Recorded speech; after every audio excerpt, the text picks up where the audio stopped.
Oh, hi everybody. How y'all doing? I hope everything is good. You know, recently I've been thinking about you guys. Don't forget to smash the like button. It's 100% free and do consider supporting this channel. I cannot do what I do without you. So yeah, keep the jizya coming if you guys want to see. So, you know what's funny? I've been telling you on my channel how I think genetics is not the most important thing, and it's more about like culture and your value system and anything and everything and anything that has to do with, oh, is it the real Jews or not? And it's like, I don't care. You can be from Indonesia as long as you accept the, you know, the framework that Judaism had been had been given to the world. You're a Jew just as somebody who was born a Jew. But I've been humbled because Armin made a video where he tried to make the exact same point. And while he was making the point I was making, he managed to convince me that I'm wrong with my thinking. So let's see what I'm talking about here. Princess of Pahlavi put out a very powerful video calling out European... One sec, why is it so quiet? Is it me? Why is it quiet? Okay, let's go. Politicians and journalists and their lack of care for the Iranian people's fight against the Islamic Republic and their continued appeasement of the Islamic Republic. But there was a part of this video that I want to talk about right now. There was one thing that Princess of Pahlavi mentioned in the video regarding this member of parliament. When he was in Germany, there was a member of parliament that told Princess of Pahlavi that the Iranian people are not ready for democracy. One member of... Now, 1 second here. Do you guys hear it fine? Is it just really quiet for me? For some weird reason, I was just listening to it and the volume was perfectly fine and suddenly it's super quiet. Parliament even told... Okay. 1 second. Okay. They didn't think Iranians were ready for democracy. But to that member of parliament, to those journalists, I remind you, Iranians aren't just ready for democracy. 40,000 people just gave their lives for it. And I won't let that be in vain. So know this, whether or not Europe stands with us, whether or not your journalists do their jobs, whether or not your politicians demonstrate the courage to act, I will fight for my people and my country. Even if we have to do this alone, we will fight until Iran is free.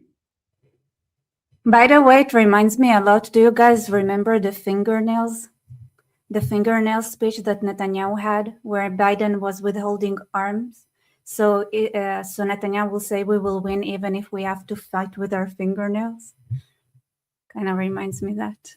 In response to this, I've heard this claim by some other people before, and now that this is being highlighted by Princess of Pahlavi, a lot of people have pointed out that the Iranian people already had democracy during the Pahlavi dynasty. And not only that, the Iranian women inside Iran had the right to vote before some European countries. I want to focus on the hypocrisy and lack of self-awareness of this statement, apparently coming from a German politician. And honestly, it shows a level of arrogance and ignorance of any politician who would say such a thing, regardless of where they come from. But focusing on Germany, it's ironic that somebody would say that, given that it is only about 80 years ago that Germany was being ruled by a fascistic regime, or one of the most extreme examples of tyranny. And after the defeat of Nazi Germany, it took a very short amount of time for Germany to become a democracy. And that was achieved without this being the demand, the force for change being the German people themselves. The fall of Nazi Germany didn't happen because a massive uprising from within Germany. There wasn't a revolution for democracy. Please understand, this is not me speaking against the German people today. Unlike their politicians and journalists, I know many German people who sympathize with the Iranian people and many other who support them. But back then, I know there were some people within Germany who wanted to fight against Nazi Germany, but there wasn't a giant movement. There wasn't a major attempt to bring down fascism. There was Nazi Germany fell because the Americans and the British defeated them. The change came from outside. And yet Germany became a democracy. Not only that, a huge portion of the German people supported Nazi Germany, and a huge portion of them. Okay, here's the fun part. So for those who don't know, my sister studies law. And today she had an exam on, guess what? German law.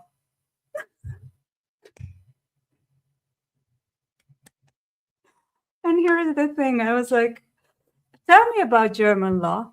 And then she told me, well, German law doesn't matter much because they are under the tyranny of the EU, which had taken way more liberty on being a dictatorship than it cared about maintaining any actual national rights.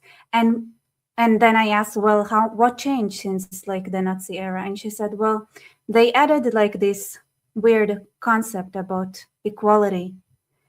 And I was like, how did they frame it? And it sounds like the kind of equality, the way they framed it is the kind of language that is written in a way where you can decide exactly what kind of equality you think is equality.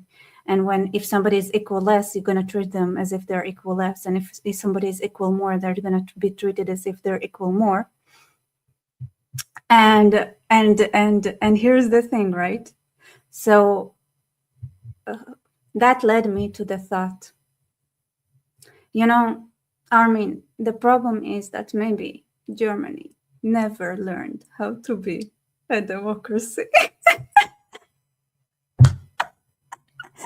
And it's not a failure, we don't because I think what's the problem is that they were we never managed to grasp that concept, honestly, still foreign to us, was forced on us, decades of occupation and one-on-one tutoring, and still don't understand. So I'm like, you're right. But maybe the problem is that they are, they're projecting. That's the word. It's projection.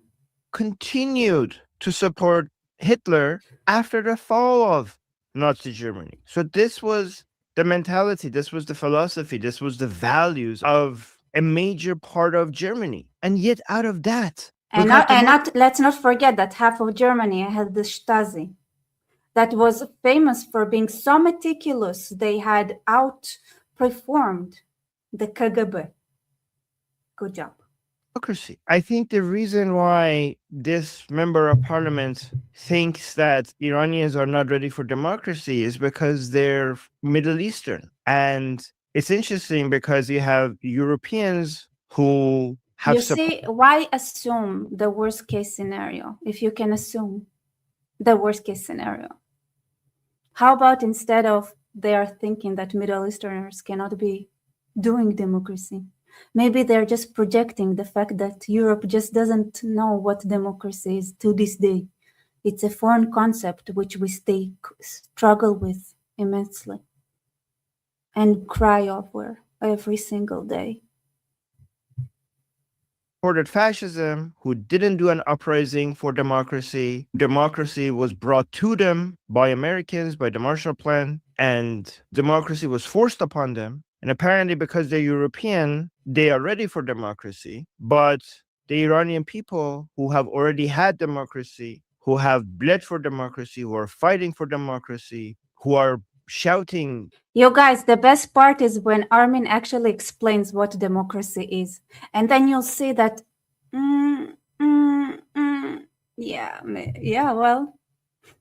To the whole world that we want democracy, who every scientific poll of them shows that they want democracy. Not only they want democracy, they want secularism, they want equal individual rights. Their culture and their values show that they want democracy. But because they're Middle Eastern, you assume that they don't want democracy. Maybe because democracy didn't work out for other countries in the region. because it was not compatible with the values within society. So they judge Iran based on the values in some other countries in the region.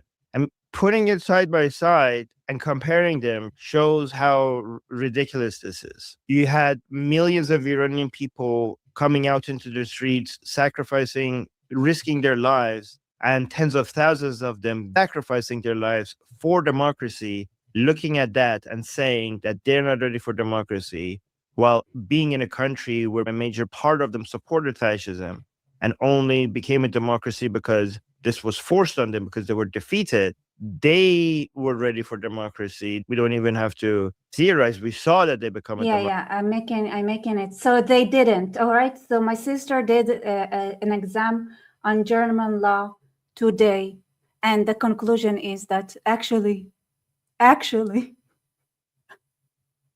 not complete. It's not, the freedoms that Germany and Germans have to dictate the policy of their country are pretty limited. All right, let's make it faster. Democracy. It just shows how very little these people think of Iranians and the reason for why it's so easy for them to dismiss them and belittle their fight for liberty. The way that I imagine it is that people like this thinking like, oh, it's so cute that you see, Armin, that's the problem with this is the problem with victimized mentality. Armin, instead of realizing that the problem is that you view Europeans in too much of a high regard, you think they look down upon you. No, what you are wrong here with is that you think of Europeans. You have expectations from them. You know what I'm saying? That's what I'm thinking. I think you could have democracy. Look at you trying to make your country democratic. You don't understand that you're Middle Eastern. You don't understand that tyranny is all you get. Democracy is for Europe. Again, a lot of people at this point will point out that if you want to actually look at the philosophies that came out of these regions, it was from Iran that we had the Cyrus's cylinder, which many people refer to as the first declaration of human rights. And it was from Greek philosophy that we had philosopher kings and the idea that certain people are inherently supposed to not be involved in politics and only the elite get to decide. Even if you want to go far back in ancient times, it is from Iran that you got Cyrus's cylinder, where so many people refer to it, but let's keep ahead. Determine their own destiny, not to the point where Cyrus actually freed many people, including the Jews. And not only he freed them, he actually supported them and he helped them rebuild their temples. Instead of trying to force the values of the Persian Empire on them, he allowed them to have their own religion, their own way of life, rebuild their temples.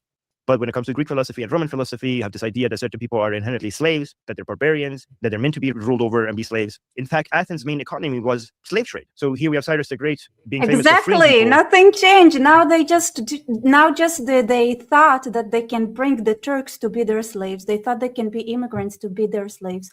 But guess what? The slaves that they brought didn't understand the concept that they're supposed to stay slaves. Evet Kim Shol. And then we have Athens as the foundation of Western philosophy, having all of these philosophers because many of them didn't have to work. And yet we had Athens as the foundation of Western philosophy and completely being reliant on slave trade. You might tell me this is a long time ago, Armin. What does it got to do with today? I already gave you examples of today. I told you the Iranian people's fight for democracy and the fact that we just had. So what we learn, Armin, so here's the thing, right? So Armin is trying to say that genetics don't dictate the kind of politics you're going to choose. But thus far, actually, I was saying the same thing this entire time, but now I'm kind of, I don't know, maybe I'm wrong. Maybe I'm wrong because I'm just now, I'm starting to get convinced that maybe maybe it's just you cannot teach liberty for those who don't get it. Maybe maybe it's time to give up on the Europeans getting it, right? So nothing changed. What changed? They look for slaves, always. They this is what they think about the immigrants. They bring the immigrants in order for them. This is human trafficking. But they are so detached. The elites in Europe. The elites in Europe. They don't. There is no real election, especially since everything goes through the EU. It means that those elites choose themselves, right? You can vote for something in parliament, but then nothing that you voted for gets done because you cannot do anything. It's a pretend. You have citizens that feel like they can do and influence their society in Germany and other countries in Europe, but it's fake. It's always just like democracy was always a fake concept. Even in Greece, it was always a way to quiet the mobs in Rome as well. So nothing changed, right? So I thought, right, I always held the philosophy that with genetics, like you can, it doesn't matter. But now I'm listening to Armin. I'm like, Armin, you have convinced me that maybe the Europeans are just lost.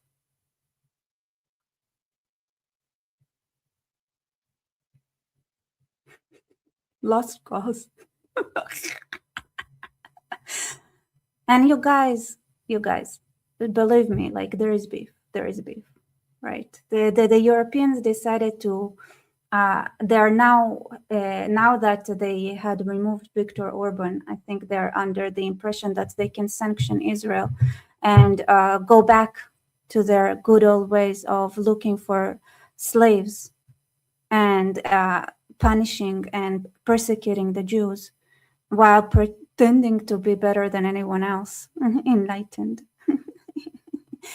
Here's the thing, like, it was always a veneer. It was always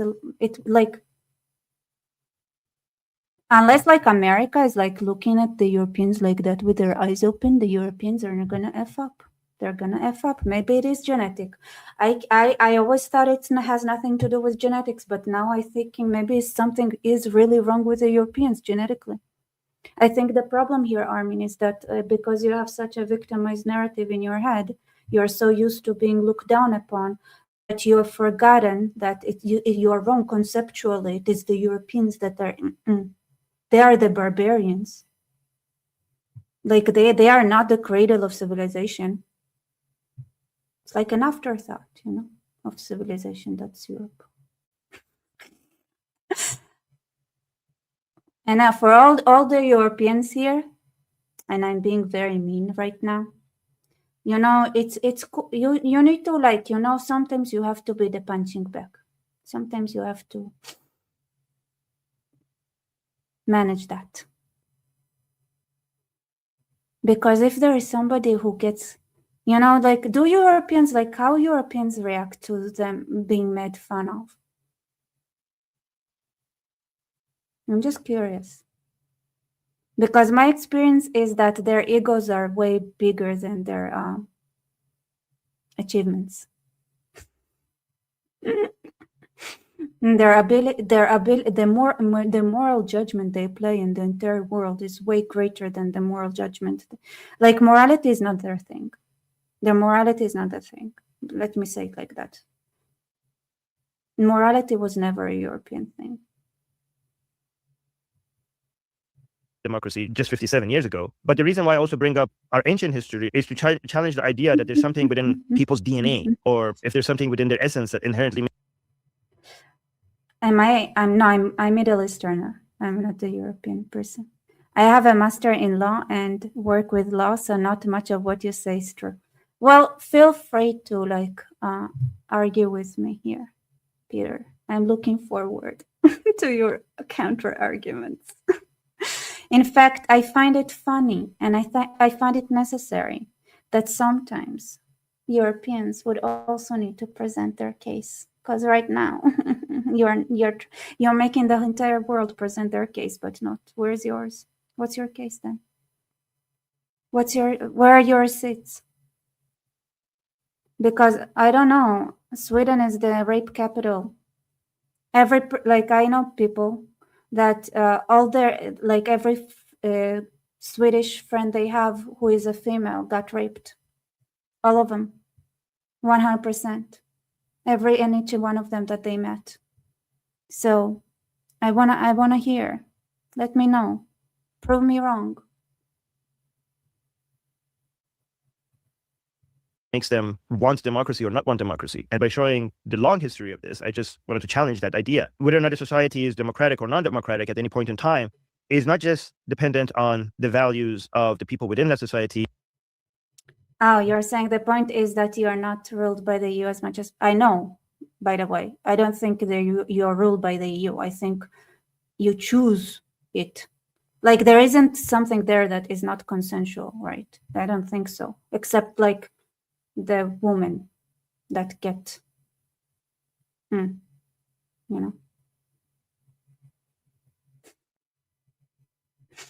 There is no consent there, but there for the greater good. It's a sacrifice that for some reason Europe seems to be so happy to make.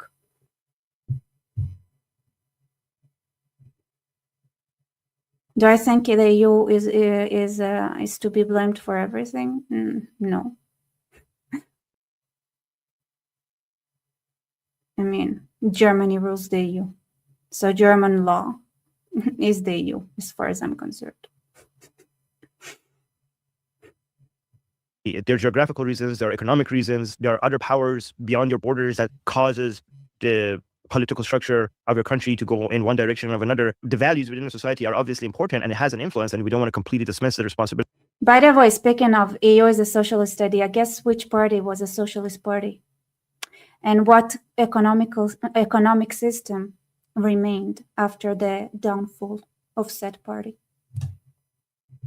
Of course it's socialist. It's German.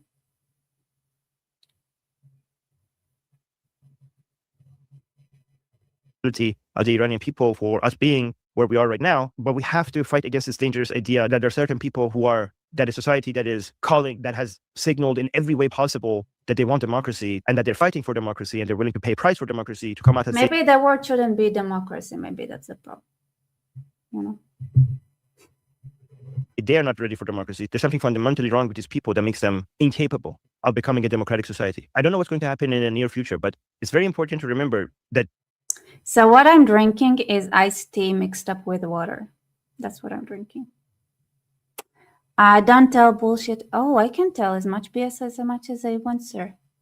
Let the Europeans defend their case for once, because from what I can see, morality is far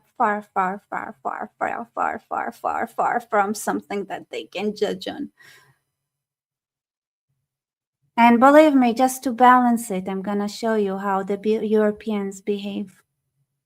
All right? And then you'll see that, you know what? If you are crying about me judging Europe, how about I convince you that I'm being extremely, extremely charitable? Oh, you will unsubscribe? Why? Because you heard something you don't like? How about you explain your case? Can you use words? Do you have a tongue? What are you unhappy? Why are you unhappy, sir? Because I can give you a shit ton of receipts to prove my point. Oh, I'm a stupid girl. I see. Tell me what country you're from and I'll tell you everything. How about that? I'll bring receipts. I'll bring proof.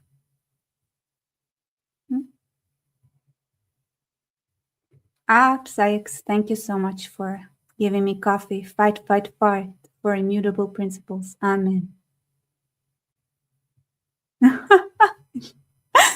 Subscribe, yes. Subscribe twice.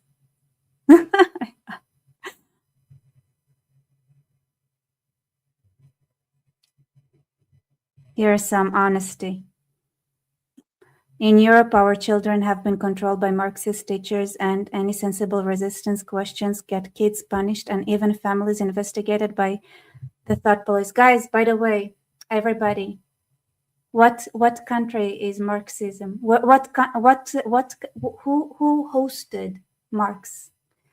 Where's the Marx? Where was he? Like, where can you go to, respect his grave or pee on it? Right now, which is funny because it costs money to visit his grave. Where did he operate? Where did it work? What was the kind of environment that shaped his kind of thinking?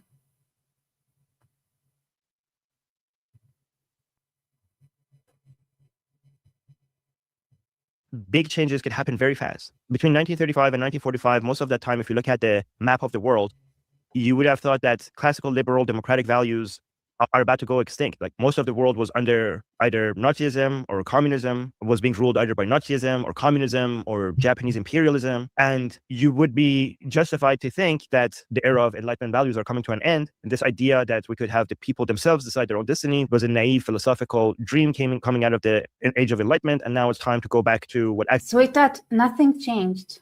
exactly the same amount of countries hold the same ideas. It's the United States. Honestly, the United States, Israel, somewhat. I'd argue Israel is more of it's like it looks similar in the end of the day, but it's like it comes from a completely different place. But what changed? Oh, you know, you guys. Okay, so here is there is this beautiful video I've seen lately. I'll just a segment of it I want to share with you. It wasn't actually what I thought I'd show first, but should we go to Spain first or should we go to Sweden in 48? And what Europe, how beautiful Europe was. Nice.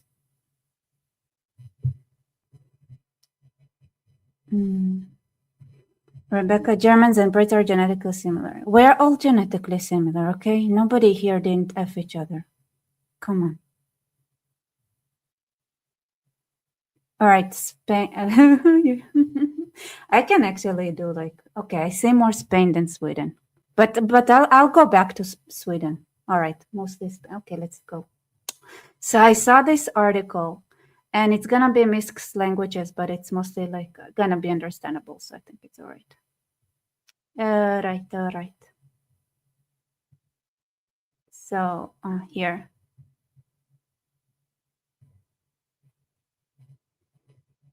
So this is not Spain, okay? This is the occupied territory of Catalonia, not Spain, okay? I lied about it being Spain.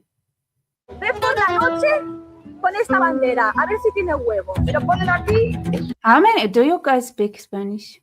Because I think like I speak some Spanish, so it's for me it's like okay. I feel like everybody should understand at least the first sentence here, they're just threatening us. Like if you come here tonight with this flag, I'm gonna show you.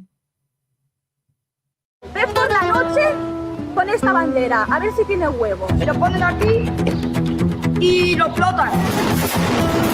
So basically, some valve. Like I mean, I feel like you can get the emotion, the vibe. Wait, is it not on? I don't want to get in trouble for the music. Why you always put music? Is this why those they was trying to get me in trouble? Okay, let's keep the music part.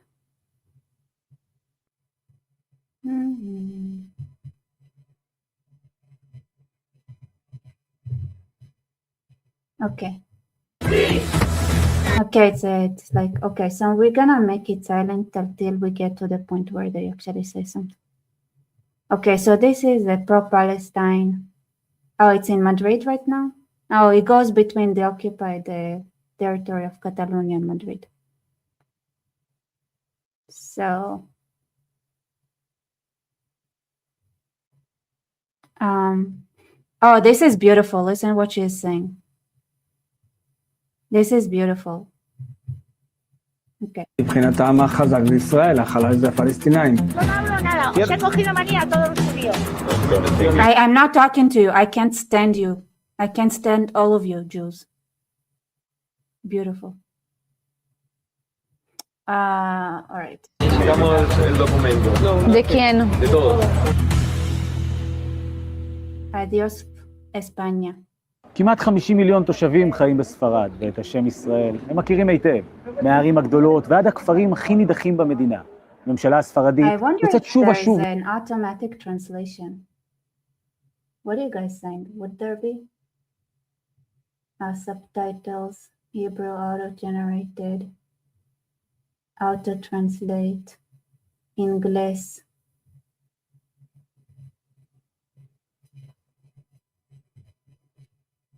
נגד ישראל. But that's not English. I don't know what language that was.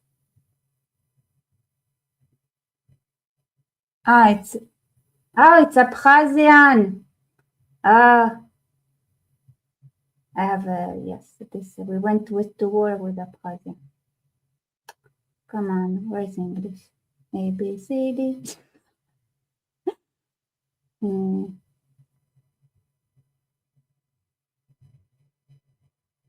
You guys are having fun. מה זה אומר על הרחוב? כמה התושבים באמת יודעים? כמה הם באמת נגדנו? וכמה הם מוכנים לדבר עם צוות חדשות כחול לבן.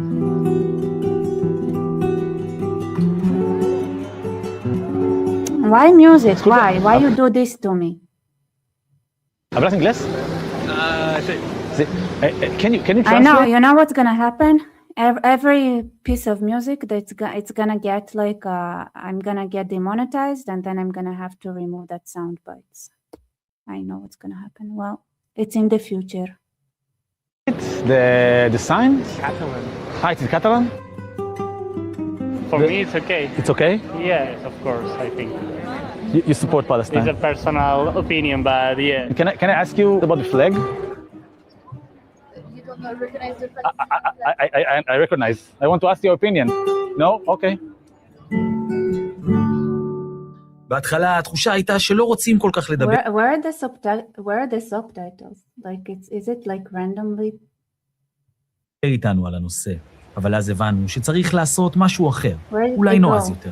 הגענו לכיכר קטלוניה, מרכז העיר ברצלונה, אחד המקומות הכי מרכזיים בספרד, ואנחנו רוצים באמת לחשוב ולדעת מה הציבור הספרדי חושב, ואנחנו חושבים שאין דרך טובה יותר אולי מלהציג בפניו דגל ישראל ולראות את התגובות שהוא מקבל.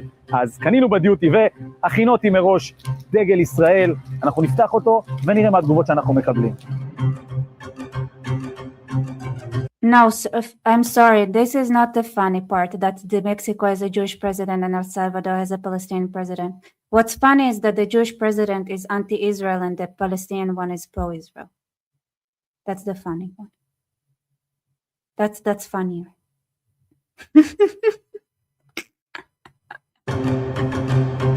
Why are you gonna get me in trouble? יש לנו כאן חבר'ה, נראה לי כדאי להיזהר. My friend. Here. English? Speak English? No sé, solo Here is ¿Por like, qué? it's like your shit, go to hell. You don't know why? You don't know why? It's like they try to get they try to get a reaction from the local community trying to talk about the situation. So they try approaching with, hey, let's talk about the Palestine. Like, what do you guys think about like all the pro-Palestine things that are like hanging everywhere? And they didn't get any reaction. So they were like, you know, we have an idea. What if we go with like what if we switch our methodology and they went to the main square with the Israeli flag, and then they got many reactions and people who started talking to them. Here, you saw somebody was like. עשת אותו? עם קולות ההקאה? הולה! I don't like that they have music everywhere. Yes, smash the like everywhere. Why fuck Israel? Why? Come and talk to me. I'm gonna get in so much trouble for all that music. Okay, so you guys, only those who are in the stream, you're gonna say it. I'm gonna say it, okay? Only you're gonna say it, because later on, I know I'll have to remove this entire part. I already know that.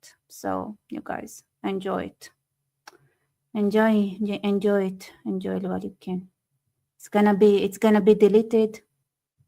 And will have no memory. Israel, bebé muerto. Sí, muerto. ¿Dónde? On October 7. Filistín. ¿Qué? Filistín. Look how many are willing to come and talk. They're just like volunteering suddenly. Anoche tú te tapas tu banderita y a dormir, ¿no? A dormir la mona. Mientras los bebés de Gaza se van muriendo, ¿no? Sí, ¿no? No, Israel. sí. Israel. And she was blaming the Israelis for killing babies and then going to sleep without problems. Israel país, no.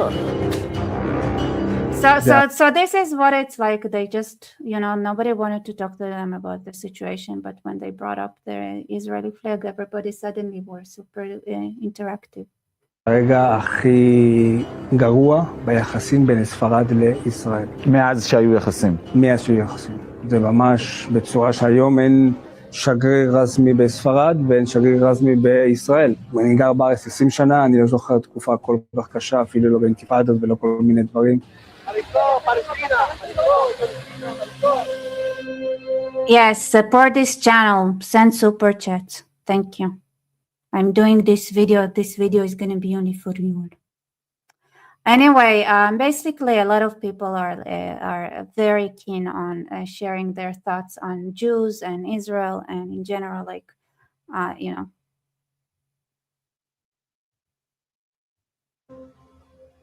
בשנת 2024 החלו רשימת צעדים מדיניים נגד ישראל מצד הממשל הספרדי והעומד בראשה. במאי 2024 ספרד הכירה במדינה פלסטינית. ביוני, חודש לאחר מכן, היא הצטרפה לתביעת רצח עם נגד ישראל בהאג. באפריל 2025 משרד הפנים הספרדי כבר ביטל עסקה צבאית של כדורים לנשק עם ספק ישראלי. בספטמבר 2025 שורה של צעדים, ביניהם איסור כניסה לספרד של מטוסים שנושאים ציוד צבאי ישראלי, ואיסור כניסה לספרד לכאלו שהיו מעורבים באופן ישיר במלחמה בעזה. חודש אחרי, באוקטובר 2025, בבניין שנמצא כאן מאחוריי, הפרלמנט קבע אמברגו נשק על ישראל. Media that you're using at the moment, everyone is kind of saying is that you should be against mainly, Israel. But the Oh, somebody here brought up a very interesting question. Doesn't Spain have colonies in Africa? Why are they insulting Israel? This is a very good question, sir. Not only do they have colonies in Africa, they also have places where they mistreat human beings very, very passionately.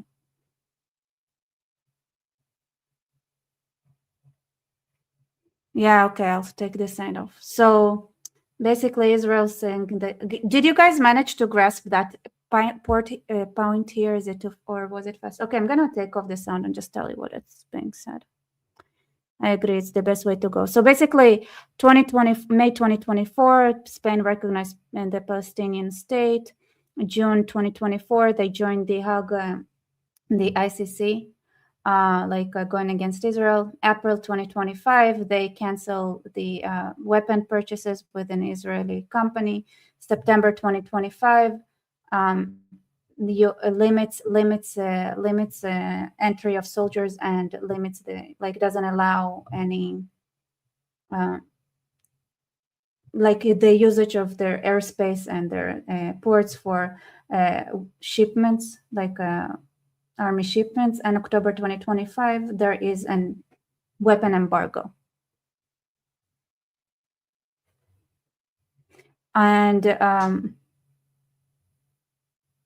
And then they describe the media goes against Israel the whole time. And the interesting thing is this person, first of all, you have to appreciate her willing to talk about it.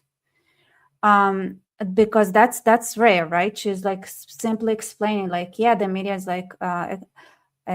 talks about Israel the entire time. Is there music here? Yeah. Yeah, the media is mostly against Israel. I was always saying the same thing. Still music? Why are you still putting music? And it's she said, I don't believe the media because the media is always biased. But then she goes on to explain that that there is a genocide for sure, right? She knows there is a genocide. זה באמת הישראלי. And it's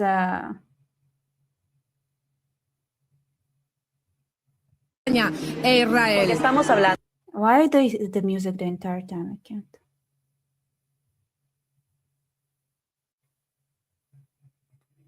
And then there's what kind of data do you have? We know, of course, this lady explains that the media in Spain is biased, and then she says but of course we know that there is a genocide. And it's what are you basing that data on? What is, of course, true is that there's a genocide that has happened. This is a fact. In which data that you based on? Basically, I don't have the exact data, but I know that there has been a lot of innocent people that have died under the... So she doesn't have, but there's a lot of innocent people that have died and blah, blah, blah. So there is she knows there is just genocide. Like she knows. action. You know what? I'll just delete it later in edit because... תמיד הייתה אנטי ארצות הברית. Of course, like Spain was always against the United States. כמובן המלחמה. Supporting that, but I know for a fact that a lot of people have died. וכמובן המלחמה, שנתיים האלה המלחמה. And then they bring the opposition that is pro-Israel. אחד המקורבים אליה הוא איגנסיו דנוסקה, רק בן 25. איגנסיו מחזיק בתיק הצעירים במפלגה, ועומד בראשות עיר קטנה. Here, so basically that's the feeling, right? Like we are seeing what is happening, like this anti-Israel sentiment is like the media is talking about, like there is a genocide and everybody on the street are very much willing to go against.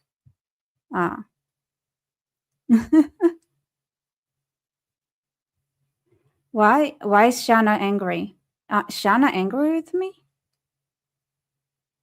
Why? I mean, you can say a lot of things.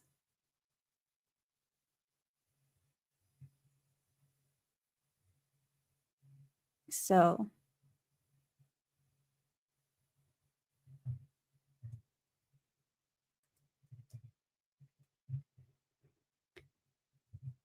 all right. You guys want to continue watching. It seems like you're passionate about it. So this is the opposition where they are pro-Israel. Okay, fine. You guys really want to watch it. מוצרת. Viva la libertad! אחד המקורבים אליה. You guys managed to read the subtitles? It goes really fast. All right, I'll just let it continue and read what you're saying.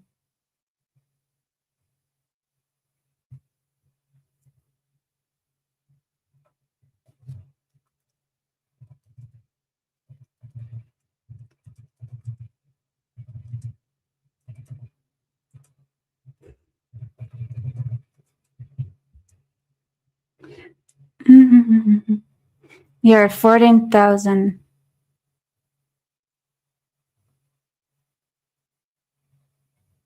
So,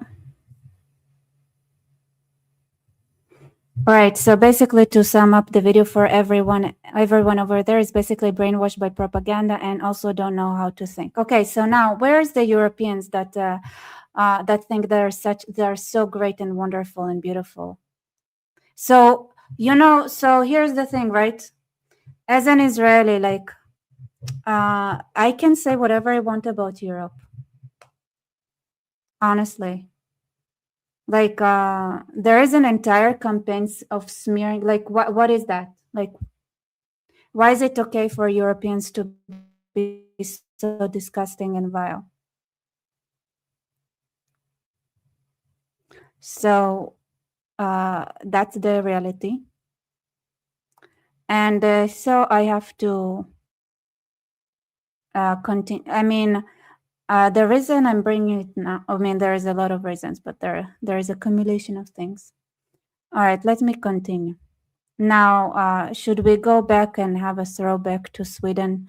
Should we talk about the Greta flotilla? Because what excited me, like what made me go against the Europe right now is like Italy making stupid sounds about, oh no, Israel stopped the bullshit condom and cocaine aid package that they sent to Gaza with the Greta flotilla. So that's what made me think, like, as like this and this entirety of speaking of like how we can sanction Israel and things like that, right? Like, are we supposed to pretend that Europe is like, if there were plenty of attempts, right, by Europe to sanction Israel and to cripple Israel economically, and because they needed like everybody to agree, and there was only one country who voted against it. Are we supposed to pretend that that what? What are we supposed to be pretending? That it's a place that changed since the Holocaust? What am I like? Explain. Somebody can explain, right? Please. Here, I'm gonna bring Mansour here had a good explanation.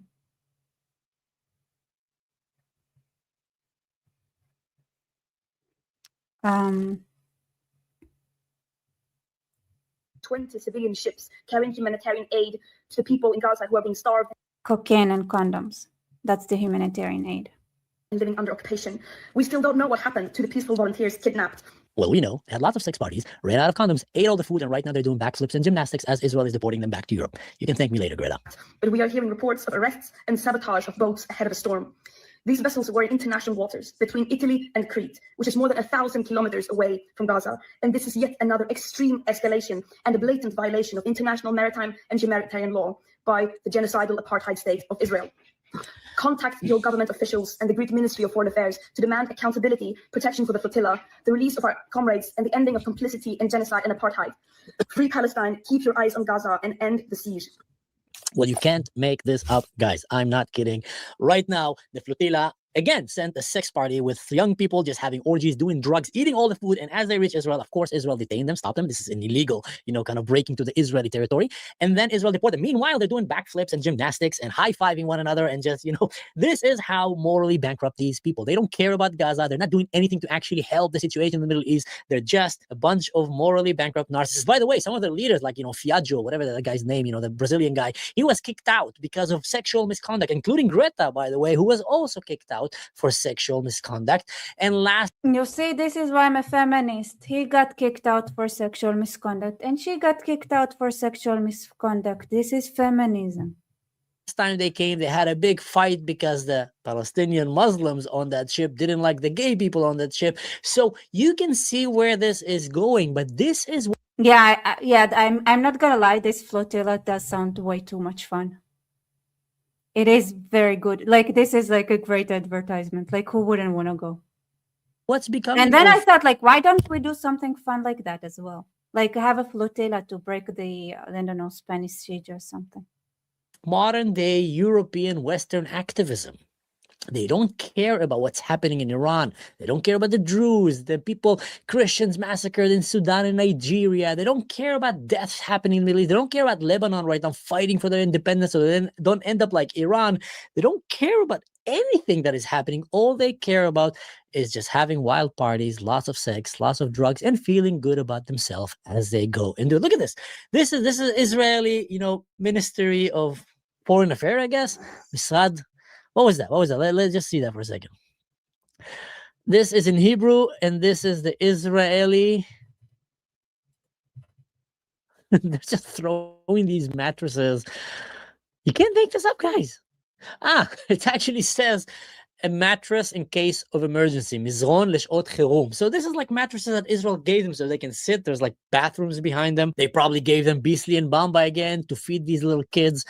And Greta is standing there and saying, like, we can't allow this to happen. We don't know what's happening with them. It's a genocide. My real question is, who is literally listening to Greta out there? Do you have any friends that, come to you in a barbecue and tell you, listen, you don't believe what this Greta told me? Like, I take all my news from Greta. Like, do you know anyone like that? Because I don't. Actually, I do. No, actually, I do. I actually do quite a few. Now thinking about it in my last job. But you know what? Almost all of them were dancers and performers. Surprise, surprise. And very uneducated, woke, young Americans. Yeah. So actually, I do. But the question, do you know? Because if you do know, then have a good look. Would you really like these people to shape policies and tell us what's going to happen in the world and affect the reality? Because while these guys are dancing and look how they're smiling and celebrating, of course, they just had a party on the yacht for free and they're going to do it again. Yes, I'm awesome. That's, by the way, the Israelis coming to this condom convoy. Attempts to breach the lawful All American right. security blockade of the Gaza Strip constitute a violation of international law. If you wish to deliver or maintain aid to Gaza, you may do so through established and recognized channels. And then they That's left drugs, a by the bunch way, of that they have, yeah, you know, just condoms. drugs and Israel condoms. is Thank providing you, humanitarian Mansoor. aid like way in tons. We're talking thousands, way more than these guys and their bunch of, you know, condoms and parties that they're having on the ship. They're not doing anything. Now, meanwhile, were they doing these feel good, you know, sex parties on a yacht, and they're gonna do it again and again because, you know, it's fun. And imagine for them, bored Western white Europeans, it's probably the most exciting thing that they've done in their life that made them feel like they're part of something good. Their life is so empty and shallow that this is the most exciting thing. And now they got arrested, they're gonna do it again. It's cool. You guys, because this also is what we need to do. Let's have our flotilla.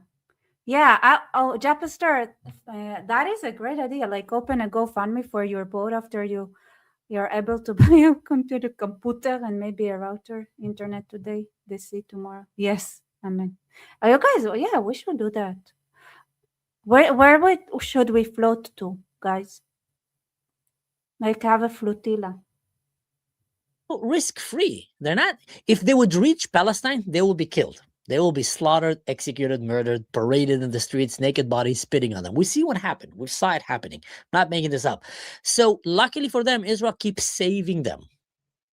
Now here comes the question: should Israel stop saving them? Should we actually allow them to go to Gaza? And imagine the Gazans waiting. What is that? And they see this, you know, Ahmed, Habibi, come here, Mustafa. And they see this ship coming and they're getting ready. Ya wailing min Allah, what are we going to do to them? And then they come and they see these bunch of like LGBTQs doing these gymnastics. And they come and say, wait. Where's the food? What is this? Like an empty condom with like plenty of food. They don't need food. By the way, they also have a lot of drugs. I don't know if they need them. And I'm also certain they get a lot of condoms as well already from the UN for some reason. And I don't even think they use them when they do what they do to little boys so that the little boys could be blackmailed into joining the Hamas, which is apparently the policy they started applying, you know. It was a great way to recruit. a sperm inside and some weed and hashish and cocaine, they would lynch them. Israel, please stop stopping them. Let them go. Have a drone above filming it. Use your technology to actually listen to the conversations and let them go in. It's going to be the best PR stunt that Israel have ever done to help actually the world to see what's going to happen. Meanwhile, while they're dancing and celebrating, look at this poor guy. He is like literally driving in a bus in Europe, the only European. This is France. I took the audio down because the audio here is basically shouting and cursing in Arabic and Africans and Allahu Akbar. But meanwhile, they have an invasion coming to their continent, and a real invasion of very different mindset, let's just call it that way, and a different civilization with different sets of values, no humanitarian values like we know in the West. We're talking about Europe, obviously. Quran apocalyptic level of humanitarian style invading Europe to their countries. That's in Spain. And then they're sending their young ones on sex parties and yachts to go and try to stop Israel from, defeating terrorism basically in the Middle East and stopping October 7th from happening again. That's, again, I took the audio here, lots of curses, lots of swear words. This is Europe right now. I would think that the young ones of their nation, if they cared about the country, they will go and do something about this. Not go and try to have sex parties as they're going to pretend as if they're going to go feed people in Palestine. Look at that, guys. This is like, I live in Europe. I've walked in these streets. I've seen these things with my own eyes. If you're an American, you don't believe me, that's how it looks. And by the way, Afghanistan, Iran, Europe. No joke. Now, those officers went in. Right. Thank you. And all right, you guys ready to see just like a little bit of like going back in history? Because I think I talked about Truman yesterday, And because our machines listen to what we're talking about, here's a video about Truman, actually, and how Truman went against his own administration by recognizing Israel, which was like not America's, like it wasn't anyone's interest, you know, to recognize Israel, which they didn't think would survive. But the interesting part here that is the Europeans and their reaction, right? Like their support, their kindness and goodness. All right, let me.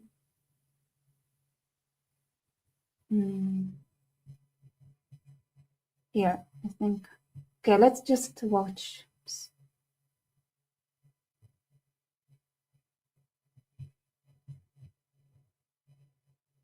Here.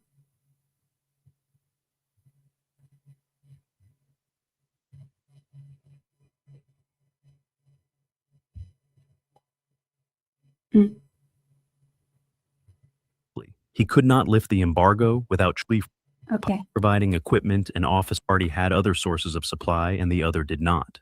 Britain was still providing equipment and officers to the Arab Legion of Transjordan. So the fun part is that there was an arms embargo on Israel, but they're like officially on everyone in the Middle East to try to avoid a war. But guess what? Like the Arabs had a lot of suppliers. And had not lifted it.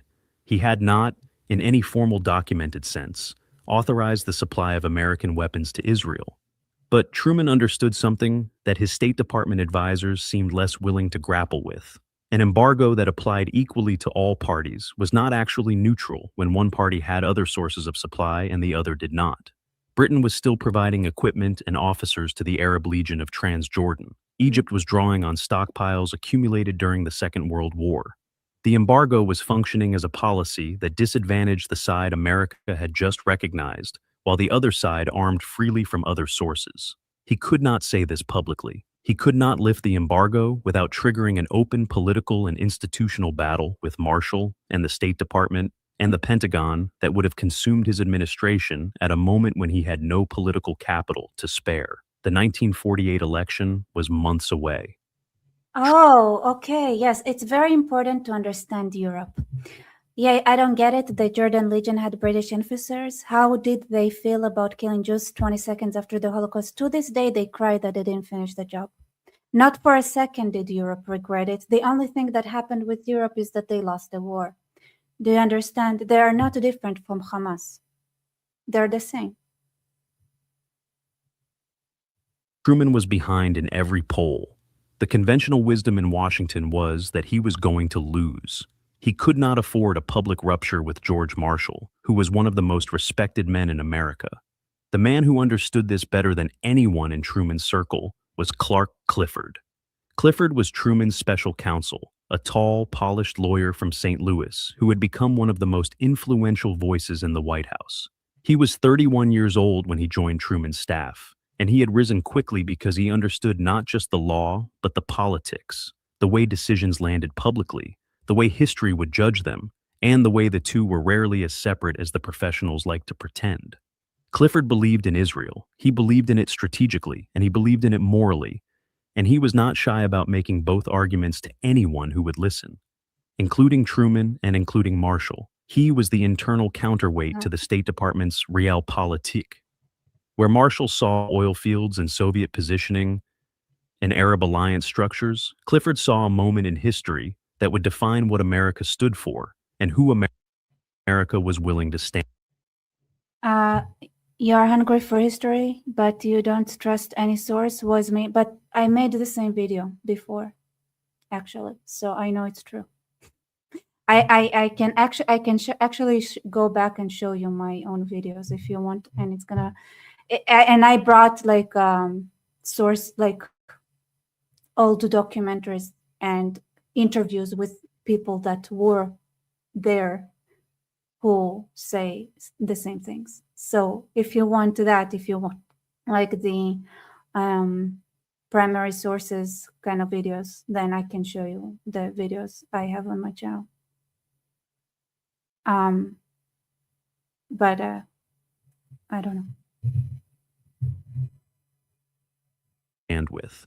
The confrontation between Clifford and Marshall came to a head at a meeting in the Oval Office on May 12, 1948, 2 days before the Declaration of Independence. It is one of the most extraordinary meetings in the history of American foreign policy, and it happened almost entirely out of public view. Marshall came in with his case fully prepared. He laid out the strategic argument against recognition with the methodical clarity of the military planner he had been his entire career. The Arab states controlled the oil. The Arab states controlled critical geography. Recognizing Israel would hand the Soviets a gift by positioning America as the enemy of Arab nationalism at exactly the moment when Arab nationalism was becoming a significant force in. Another thing, the USSR took the position of supporting minorities. So they had in the documents that were unclassified about the strategy in the Middle East, they did mention that the USSR was planning to support the Kurds, was planning to support minorities all over. I remember specifically the Kurds mentioned there. I think the Greeks were mentioned. So because it was the USSR position, right, initially, that they would support minorities, that it was also part of the strategy of, okay, we're gonna if the USSR is supporting minorities, then we have less interest in supporting who the adversary is supporting. I don't know, something. The region.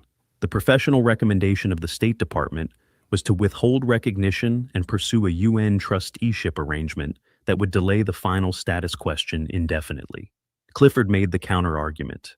He said that the Jewish people had earned a homeland through 2,000 years of persecution and 6 million deaths. He said that the United States had a moral obligation that could not be reduced to a calculation about oil prices. He said that recognizing Israel was the right thing to do, and that history would judge America by whether it did the right thing when it mattered. Marshall looked at Clifford across the table and said something that Clifford remembered for the rest of his life. He said that if Truman followed Clifford's advice and recognized Israel, and if Marshall were able to vote in the upcoming election, he would vote. You guys, can you guys imagine them?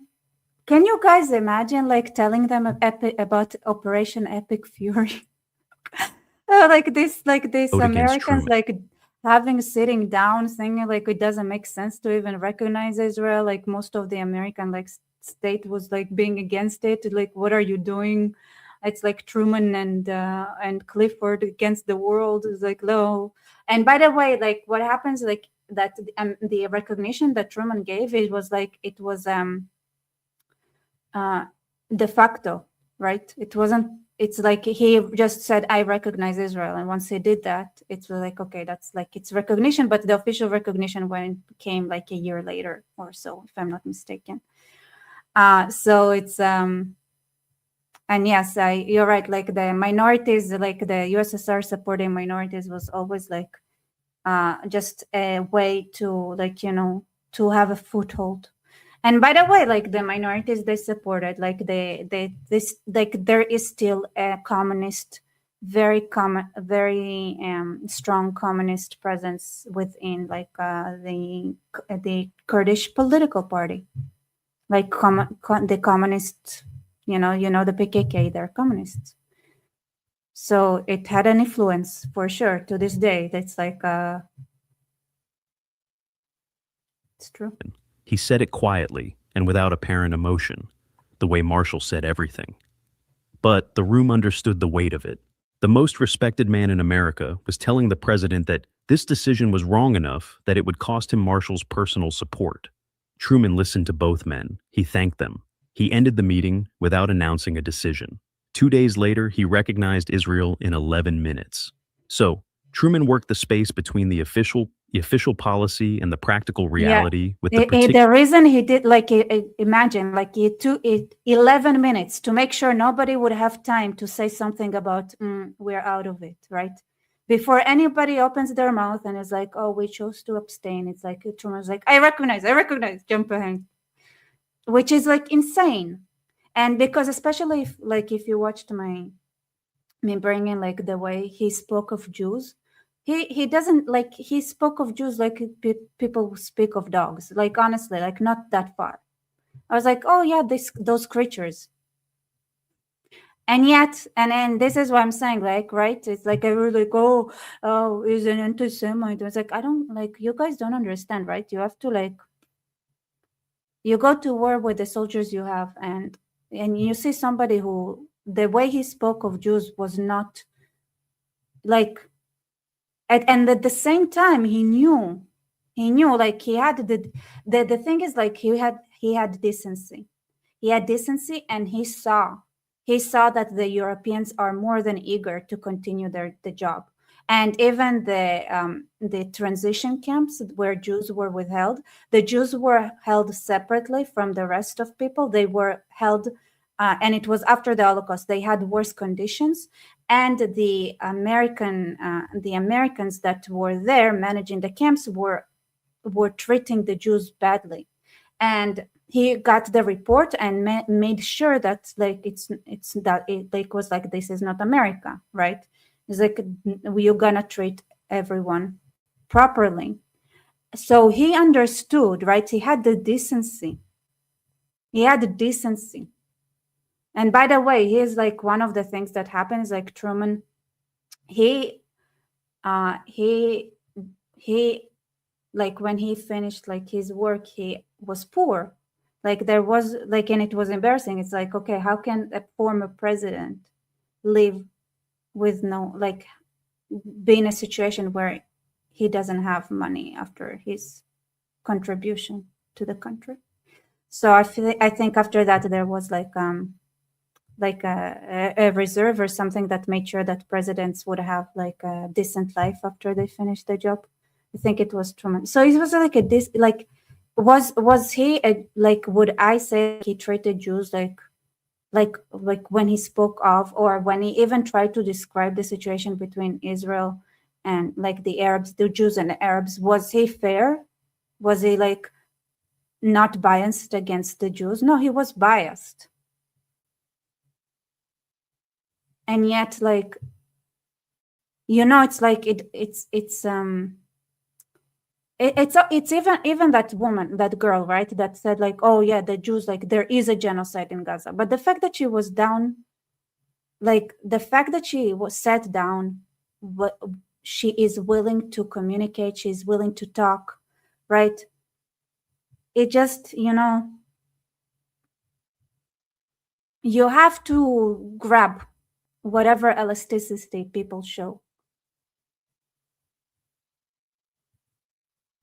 Particular skill of a politician who had grown up in the machine politics of Missouri and understood that what you could not do directly, you could sometimes accomplish indirectly. He did not lift the embargo.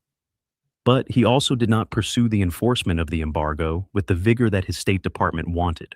When American Jewish organizations raised money and purchased surplus military equipment through European intermediaries, the investigations that might have shut those operations down moved slowly.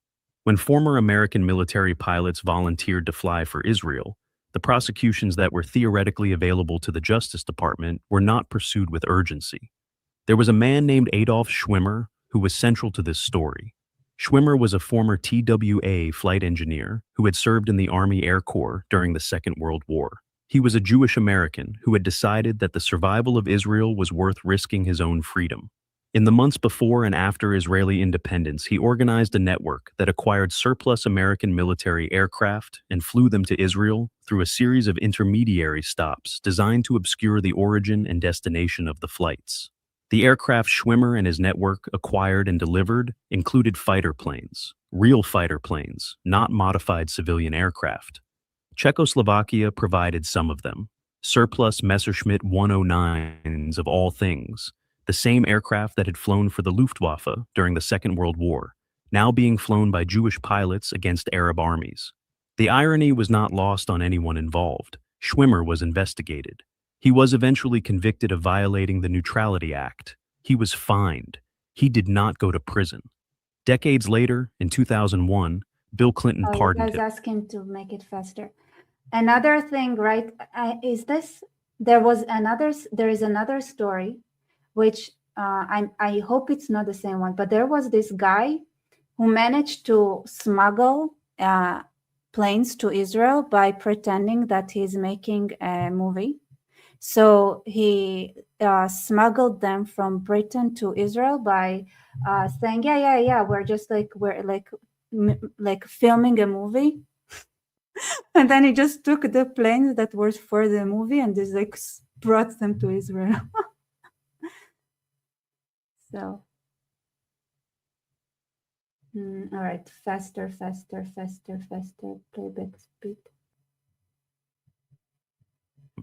But in 1948, what mattered was that the aircraft got through, that the enforcement of the laws he was breaking was calibrated to allow the work to continue, and that the men who made those calibration decisions were operating in an administration whose president had made clear where his sympathies lay. Truman also worked the diplomatic front with more energy than is often recognized in the popular account of this period. When the United Nations proposed a ceasefire and a mediator, Truman's position was that any ceasefire arrangement had to be genuinely neutral. This part is important. I don't want it to be too fast. I'm gonna make it like 125. Also worked the diplomatic front with more. This part is the most important part because don't forget our theme is Europe. Energy than is often recognized in the popular account of this period. When the United Nations proposed a ceasefire and a mediator, Truman's position was that any ceasefire arrangement had to be genuinely neutral and not function as a mechanism for consolidating Arab territorial gains made during the invasion. The UN mediator, Folke Bernadotte, a Swedish diplomat, proposed terms in the summer of 1948. Where's the Swede? Where's the Swede? Where's the Swede? Where's the Swede here? Raise your hand if you're still here. Don't attack us. Don't attack Europe. Where are you? That would have significantly reduced the territory available to Israel compared to the original partition plan. Truman made clear through American diplomats that the United States would not support arrangements that rewarded the Arab states for launching an invasion. This mattered enormously. The diplomatic pressure the United States could bring to bear in the United Nations was a form of support that did not show up in weapons inventories or military assessments, but that shaped the political framework within which the war was being fought. When Arab states calculated whether to press their military advantages or accept ceasefire terms, the knowledge that the United States was not going to allow the UN to impose a settlement that destroyed Israel was part of their calculation. The first truce came into effect on June 11, 1948, 4 weeks after the Arab invasion began. It lasted 4 weeks. During those 4 weeks, something happened that transformed the military situation entirely. Israel used the truce to rearm. The weapons that had been flowing through back channels, the check arms, the surplus American equipment, the aircraft that Schwimmer's network had been acquiring and delivering, poured into Israel during the 4 weeks of the ceasefire, at a rate that the Arab states, who were themselves supposed to be observing an arms embargo during the truce, were unable to match. By the time the truce ended and fighting resumed in July, Israel had more weapons than it had started the war with. It had artillery. It had fighter aircraft that could actually engage Arab planes. It had the material foundation. Oh, Bernadotte also thousands and tens of thousands of Jews. That doesn't listen. He tried to kill hundreds of thousands later on. Hundreds of thousands. I cannot stand that hypocrisy. It's like you need to be applauded for basic human decency. Oh my God, the Europeans did something that is not absolutely barbarically cruel for once. Oh my God, they're so great. You know, for the most basic human decency, you think you deserve the world. But you are not even scratching the minimum bar of humanity. For a different kind of war than the one it had been fighting in May. The UN mediator, Bernadotte, tried to prevent this. He and his observers could see that Israel was using the truce to rearm, and that the military balance was shifting. But enforcement was difficult, and the political will to enforce it strictly against Israel, given the American position, was not there. When fighting resumed in July, Israel went on the offensive. The transformation was remarkable. The army that had been fighting desperately on multiple fronts in May, holding on by improvisation and determination, was now an army that could maneuver, that could concentrate force, that could go after specific strategic objectives rather than simply trying to survive. In July, Israeli forces captured Lydda and Ramleh, 2 Arab towns that controlled the approaches to Jerusalem. They broke the siege that had been strangling Jewish Jerusalem. They pushed the Arab armies back in multiple sectors. The momentum of the war had shifted, and it had shifted in a matter of weeks. The Arab states were stunned. They had expected to win quickly. They had expected the military imbalance to be decisive. What they had not fully accounted for was the combination of Israeli fighting capacity, the back-channel rearmament that had occurred during the truce, and the diplomatic framework that American support had provided. Truman watched the transformation from Washington. He did not celebrate publicly. He continued to maintain the official position of an arms embargo and American neutrality. He continued to absorb the criticism from Marshall and the State Department that his recognition of Israel had complicated American relations with the Arab world. But he knew what was happening, and he did not interfere with it. The second truce came in July and lasted until fighting resumed again in the fall. By that point, the military situation had been decided in all but the formal sense. Israel had survived its first weeks. It had not merely survived, it had established military dominance over its immediate borders that would shape the political reality of the region for decades. The armistice agreements were negotiated through early 1949. Egypt signed first, in February. Transjordan, Lebanon, and Syria followed. Iraq never signed a formal armistice but withdrew its forces. The war was over. Israel had not only survived, but had expanded beyond the boundaries of the original UN partition plan. The state that had been declared on May 14, 1948, and that had seemed to be on the verge of destruction within its first week, had established itself as a military and political reality that could not be undone. Marshall had been wrong about the military outcome. He had been wrong about Israel's viability. He had been right that American support for Israel would complicate relations with the Arab world, because it did, and those complications would shape Middle Eastern politics for the rest of the 20th century and into the 21st. Truman had been right that Israel was worth supporting, or at least he had made a decision, and the decision had produced the outcome he had hoped for. Whether that made the decision right in any larger strategic sense was a question that historians and policymakers would argue about for the rest of the century. What is not in dispute is what Truman did in those first weeks when Israel was losing. He did not send weapons openly. He could not. The political constraints were real, and he understood them. But he created the conditions in which weapons could flow through other channels. He maintained an embargo that was enforced selectively enough to allow the back-channel rearmament that transformed the military situation during the first truce.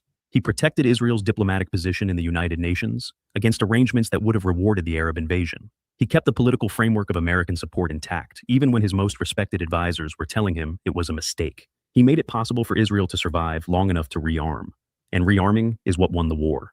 There is a question underneath all of this that never entirely goes away. What would have happened if Truman had done what Marshall wanted?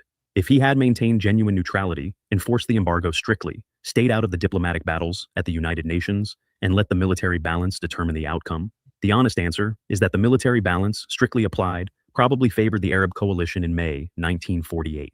The CIA thought so. The Joint Chiefs thought so. The professional military and diplomatic establishment of the United States government thought so. If Truman had listened to them, if he had done the strategically rational thing, the thing that protected American oil interests and Arab world relationships and Cold War positioning, the state that had been declared on May 14, 1948, might not have survived its first month.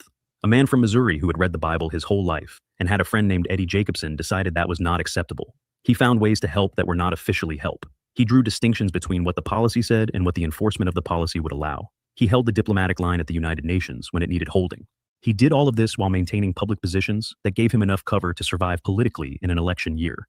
It was not heroic in the simple sense. It was complicated and ambiguous and driven by a mixture of genuine moral conviction and shrewd political calculation that are impossible to fully separate from each other. But Israel survived its first week, and its second. And by the time the armistice agreements were signed in 1949, it had not just survived, but established itself as a state that was going to exist whether its neighbors wanted it to or not.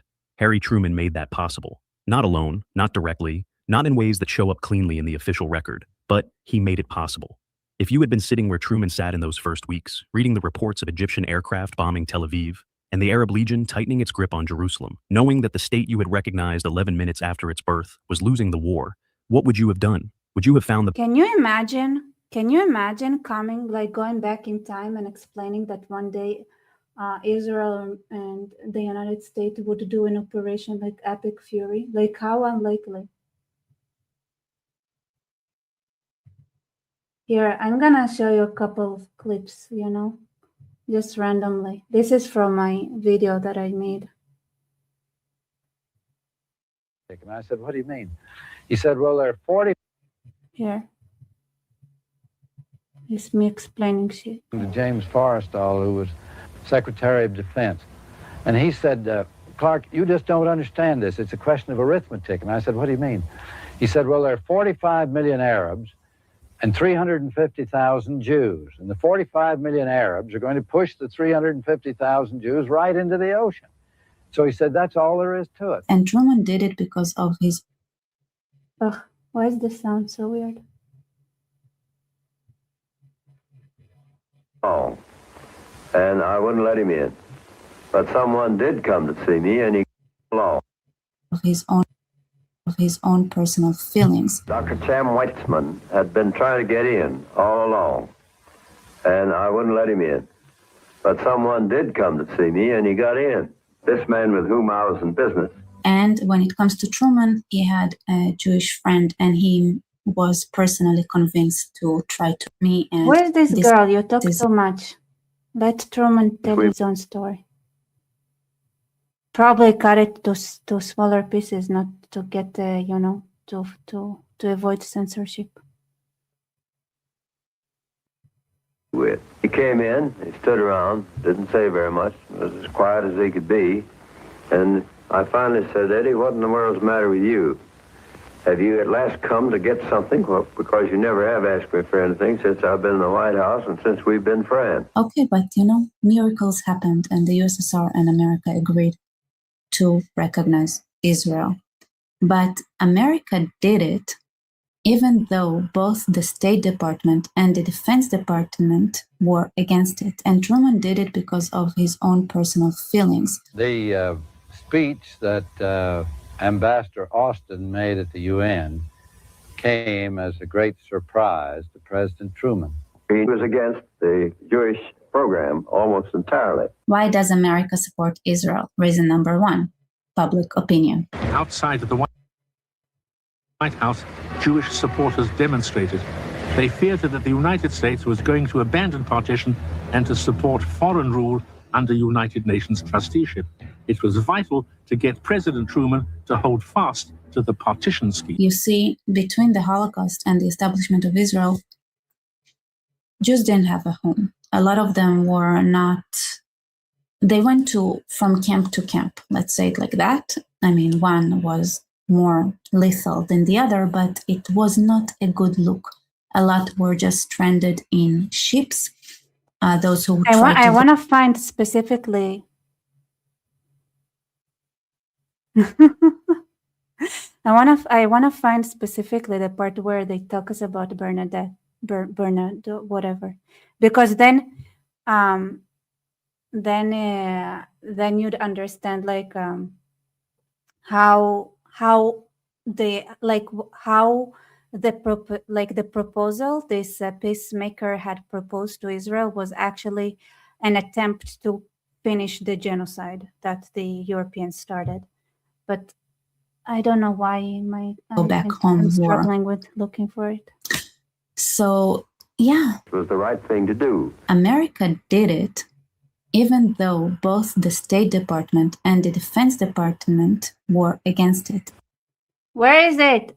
Where did I put it? Look at this. Bernardo. Stupid Bernardo. I think it's here though.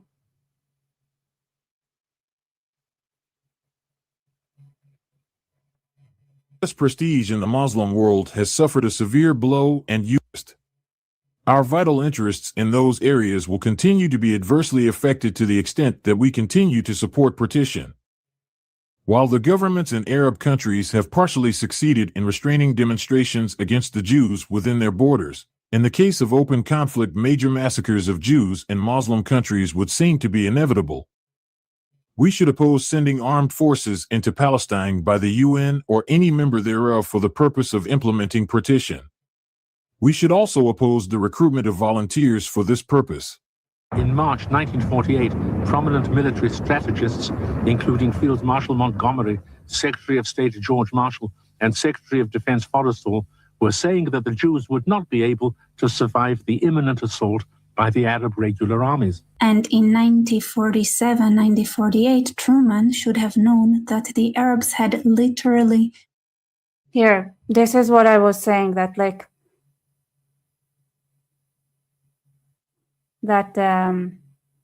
okay, I was saying that like even Truman presented what was happening here wrongfully. Declared their intent of genocide out loud, and the Jews had never said so. In the contrary, they Palestine. So the way they what they would do is like they had the Compromise with the assessment Arabs. that the Arabs had declared like that they're gonna genocide the Jews. So what did they say? That the Jews also want to intend to kill all the Arabs. Like which never was, like it has nothing to do with reality.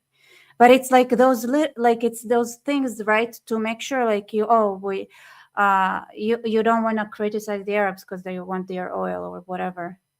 And divide Palestine. The Jews want to chase all the Arabs into the Tigris and Euphrates River, and the Arabs want to chase all the Jews into the Red Sea. And what I was trying to do was to find a homeland for the Jews and still be just with the Arabs. Obviously, it's like a pet peeve. Like, I don't know why we...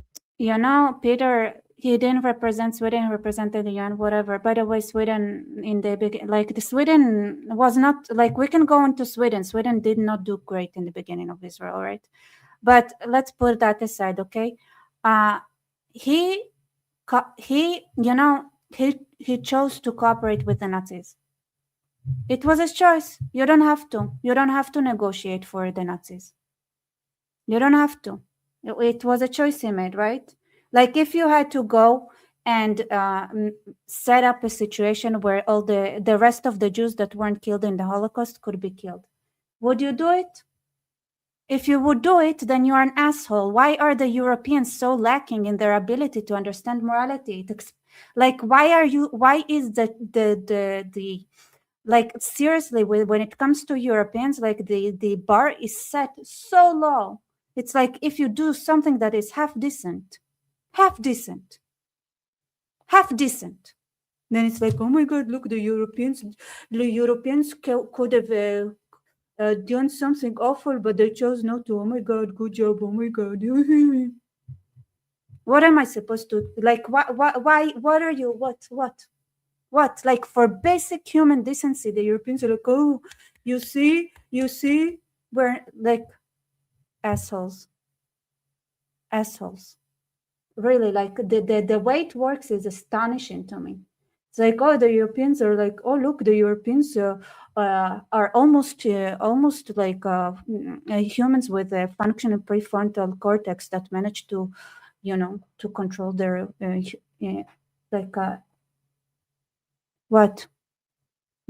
like what? Yeah, it's exactly. Not a big of a jerk as it could have been a word. Exactly.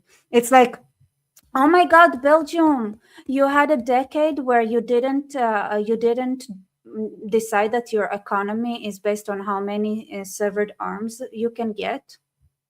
Wow, you're so. Oh my God, you're like the pinnacle of morality. Oh my God, Brazil, you're saying that, like, oh wow, oh my God, you don't trade with human parts anymore. Your human parts are not the way you prove that you are economically successful. Oh my God, wow, Brazil. Oh my God, Belgium is the oh my God, so enlightened. Oh my God.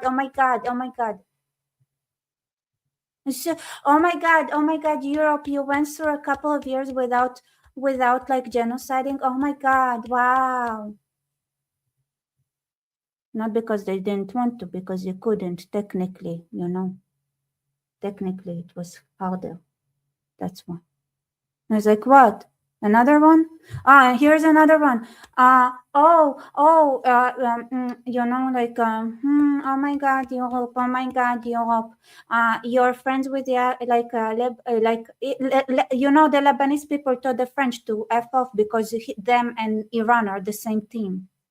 Oh my God, France, you went through an entire decade without trying to build a nuclear facility anywhere in an Islamic fascist Nazi country. Oh my God. I mean, yes, you did it in Iraq. Yes. I mean, it was, got a bit confused. Oh my God, it happens. We get it. Oh my God, France. Oh my God, you went through an entire decade not trying not to build a nuclear facilities in a country that is Nazi, with a Nazi government. Oh wow, you're so great. Wow, you went through an entire decade without bringing someone someone like Ayatollah Khamenei to rule over Iran. Oh my, wow. Oh my God, Germany. Oh my God, Germany, you are not actively supplying the IRGC with weapons. Oh my God, wow. You're so more, wow. I can't. Like, what? You fucking Europeans, come talk to me. Show me one thing you did that is moral. One. Assholes. Bunch of... Like, didn't it's like, oh my God, oh my God, oh my God, Europe, you did a genocide and you won for 5 minutes. Oh my God, wow. Wow. Huh? More? Where are the Europeans? Tell me, give me. I want to see. Huh? I want to see. Come on. Defend yourself. Defend yourself. I want to hear. I'm listening. Huh? Oh my God, Europe, you went through an entire decade where Jews could live in Europe without getting without getting killed with when the police was looking away. Wow. When did it wow, oh my God, right? Between Munich in 79 and the next day, probably, there was a little bit of like police enforcement to try to defend Jews. Wow, you treat minorities so well. Wow, you're so amazing. Oh my God. Oh, Sweden! You're saying that you went through an entire 2 decades after you allowed all your women to get raped by the Nazis. You went through the 2 decades where women were not raped until you allowed in the new Islamo-Nazis in your country and women got raped again. Oh, wow, Europe. Oh, Sweden, wow. Women rights, wow. You're such a defender of women rights, wow. Wow. Oh my God, your defense is to try to you compare yourself to Russia. You okay, at least you know what kind of moral ground you're basically at the same level at. Well, you didn't do any good either, so it's the same level. Why do I need to defend Russia? Why? I'm like, explain what makes you better than Russia, then maybe something. I mean, I don't like Russia. Russia is awful. I just don't see how you are so much better than them. I mean, you are better than them because if you are European, for 5 minutes, you go through life having some fun. Russians don't even have those 5 minutes.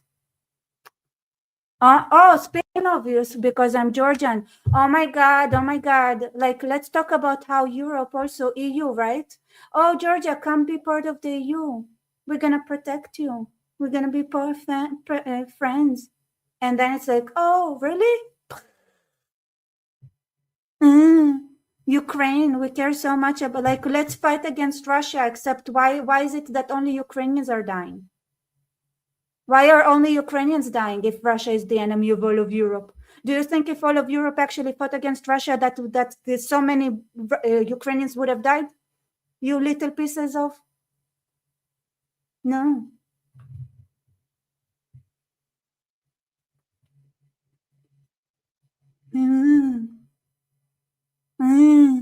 It's so great and so wonderful and so moral. Tell me more, Europe. Because you what did where is the European, where is it? What did Europe do good? Where is it? 5 minutes here and there I give you. Even, you know what, Britain had they, like, Britain really did have moments, like big moments.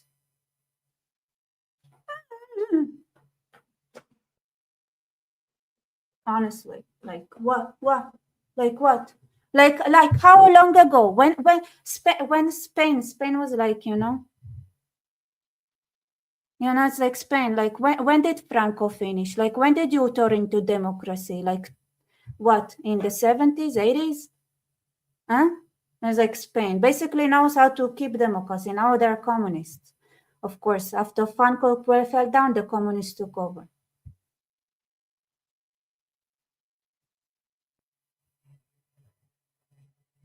What?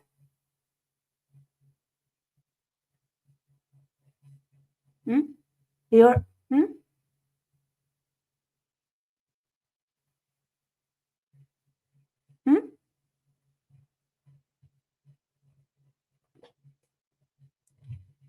like where? I'm just asking, like, because, you know, it's one thing when you know that you are a piece of shit and you shouldn't be talking about morals. It's different when you think you can go around the world and lecture morality when you are pieces of shit. It's, you know, it's like when what I respected, like, you know what I know about Muslims, they don't think they're good people. They don't. They genuinely know that they're pieces of crap. They genuinely do know that.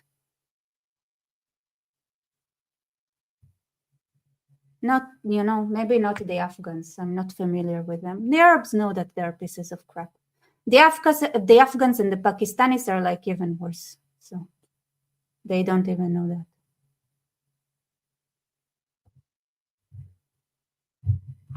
that.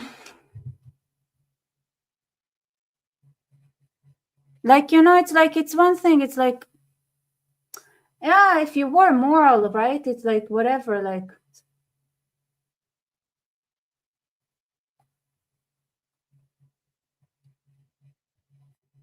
It's like, I love it. Like, you know, it's like, it's whatever, you know, it's like, you can be the way you are. You can be exactly the way you are. You don't have to be anything else, Europe. I'm not asking that from you. I'm just saying that, you know, I have the my First Amendment right given me by God to say what the truth.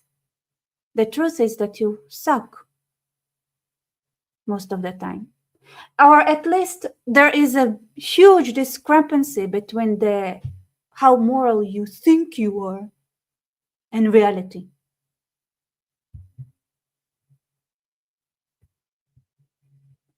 That's what I think. You know?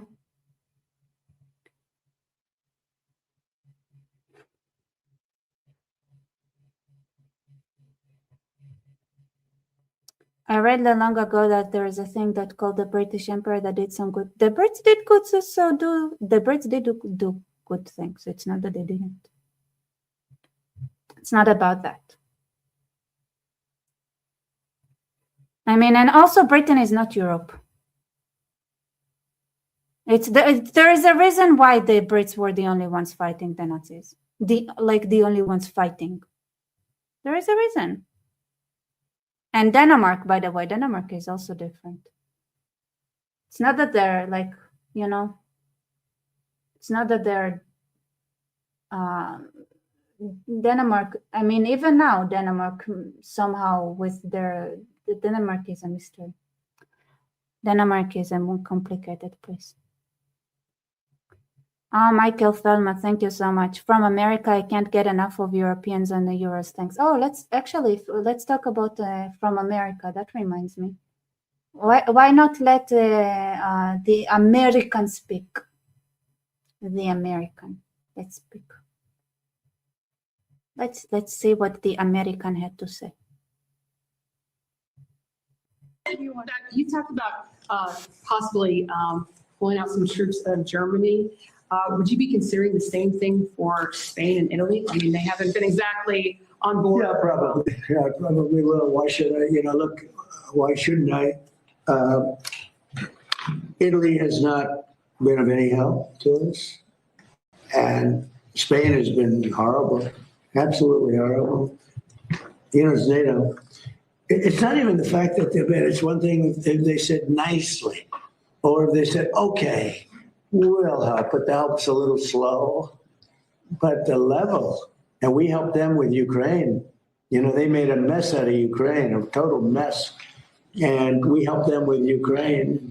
Ukraine has nothing to do, you know, we're an ocean apart. It has to do with them. It's like for them, it's their front door. We help them. And Biden gave them $350 billion, which is insane. It's one of the reasons the war went on. But when we needed them, they were not there. We have to remember that. And so if we ever have a big one, because we didn't need any help with Iran. We had Iran right from the first day. It was over. It was over. And now it's even more so. We're so locked and loaded that we want to do. But we didn't need the help. And to a certain extent, I asked them, I didn't need the help, but I said, yeah, we'd love to have you help because I wanted to see if they do it. And they, in all cases, they said, we don't want to get involved. And you know, the amazing thing is they use the Strait of Hormuz. We don't. We don't use it. We don't need it. We have a lot of oil. And, well, wait a minute. And they use it. We don't. And you would have thought they would have said, we would love to help you. But they didn't, which I think was a verse. And Germany, I mean, he's doing a terrible job. He's got immigration problems. He's got energy problems. He's got problems of all kinds. And he's got a big problem with Ukraine because they're in that mess. And he criticized me for doing the whole thing with Iran.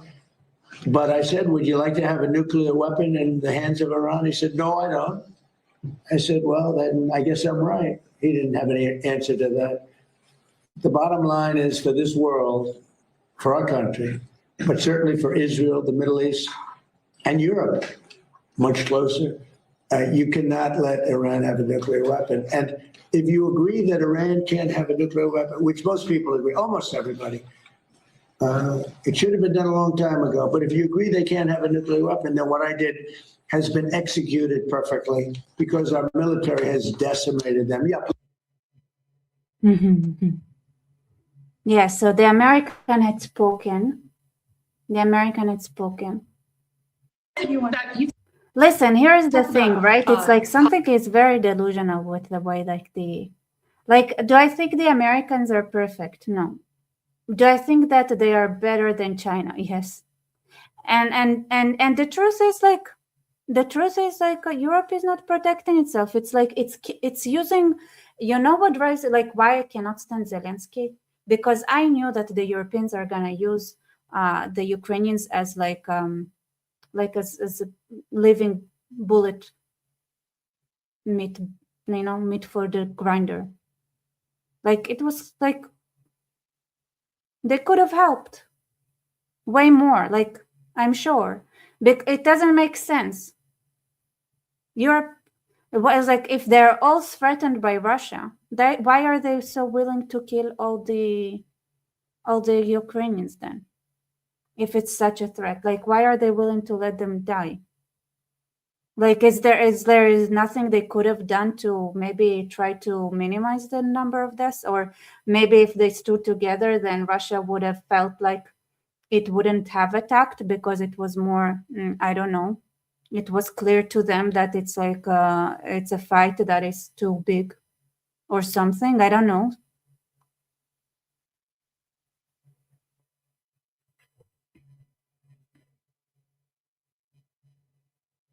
And he's like, okay, so maybe and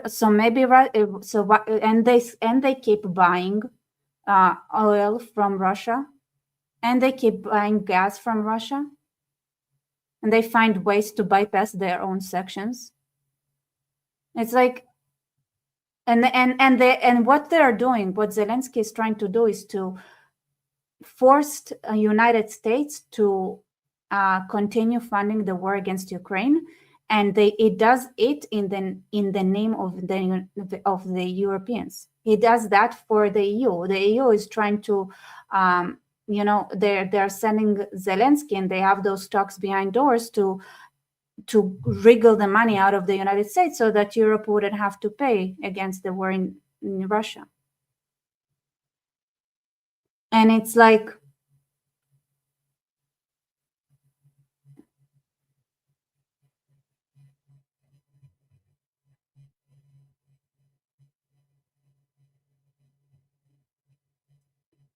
it's disgusting.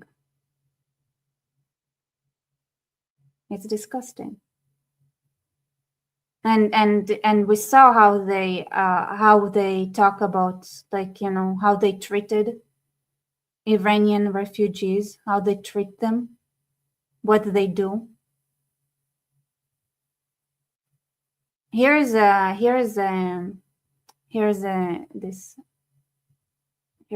this tweet here that in Iranian TV there's this promise of mass slaughter, a promise of mass slaughter on live Iranian IRGC TV.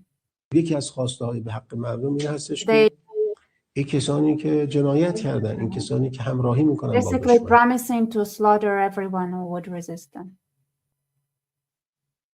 Great. Like, does the Spanish TV, does the BBC, does all those European places, like, do they have room in between, like, the bashing of Israel to talk about that? Maybe somewhere.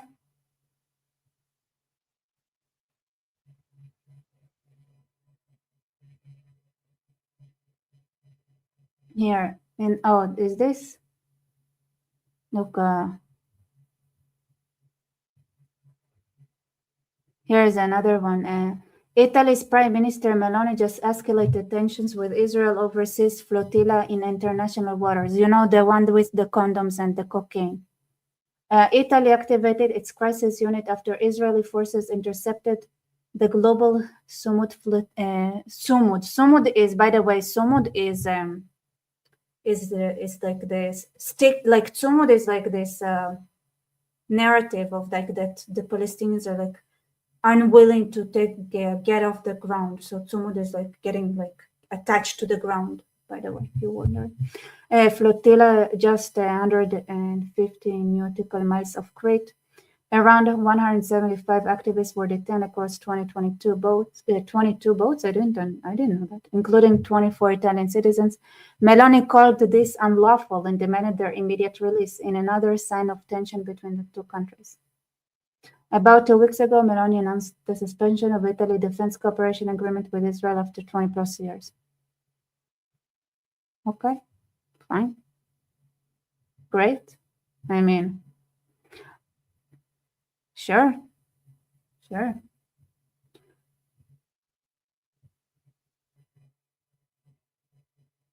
Okay.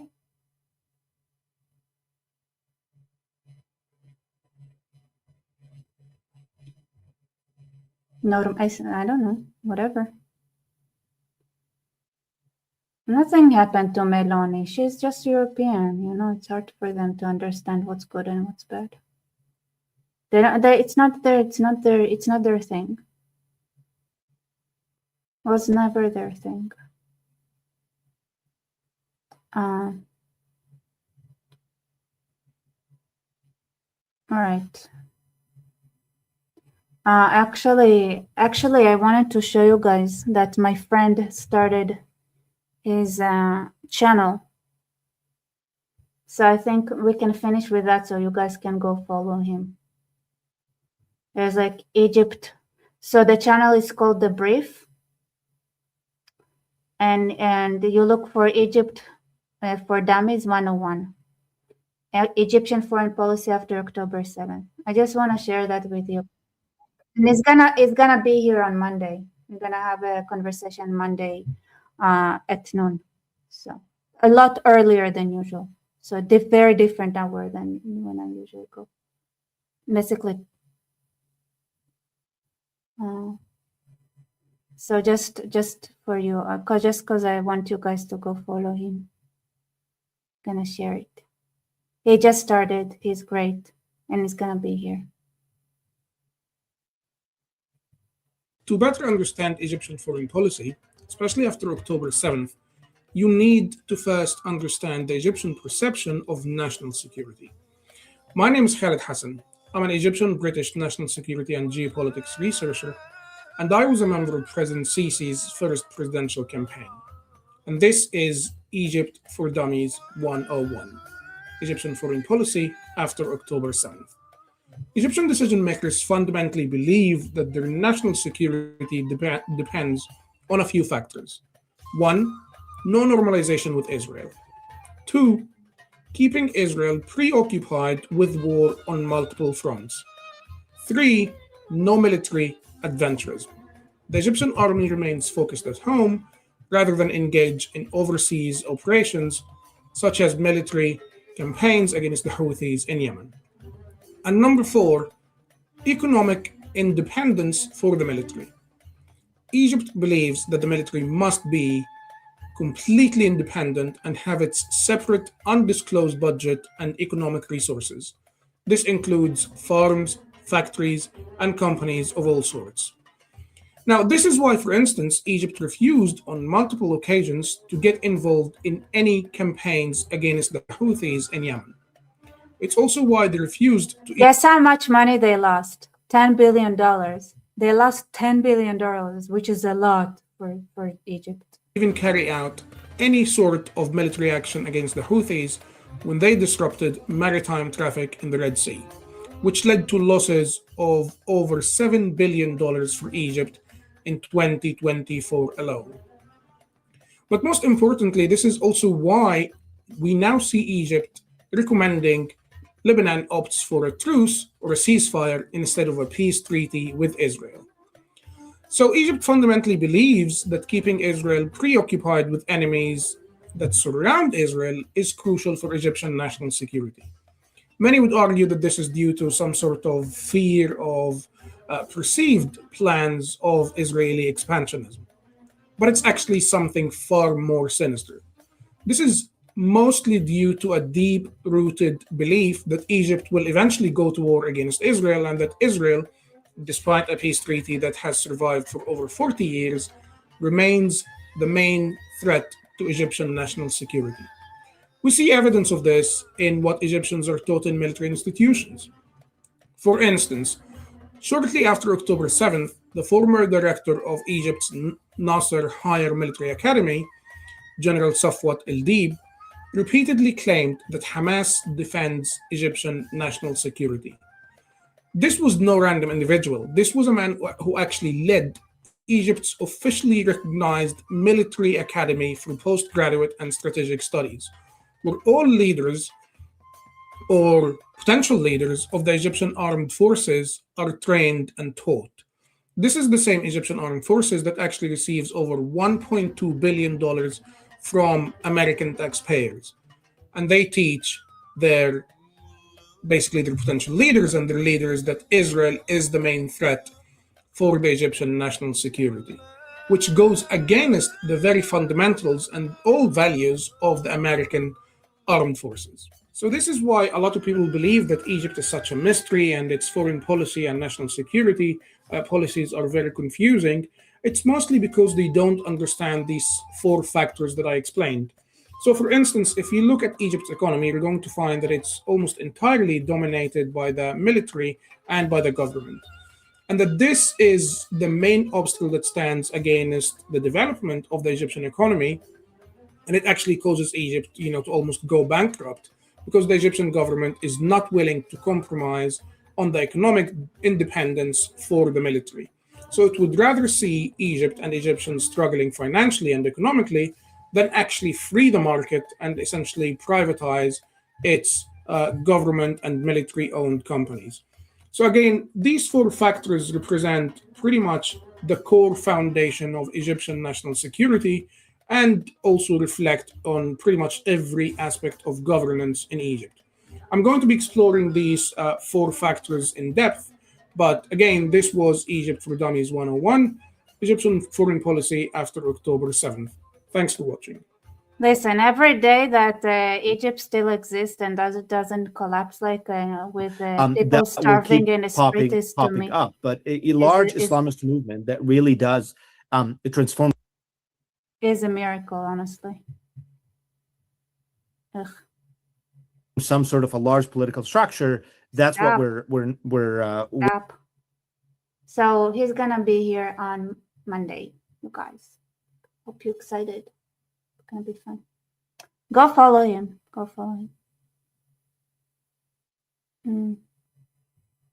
So Egypt is being funded by Europe and the United States, basically, and they can't even feed themselves. So I don't know. I feel like this bubble. How long do you feel like this bubble is gonna last?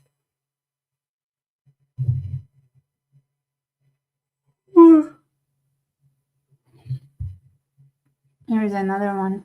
Well, I wish it was like with English translation. So this is like the Egyptians also go against the UAE. By the way, the entire Arab world is the UAE was like the UAE decided to forge its own way. Oh, by the way, this is the most beautiful thing. J.K. Rowling. Begin.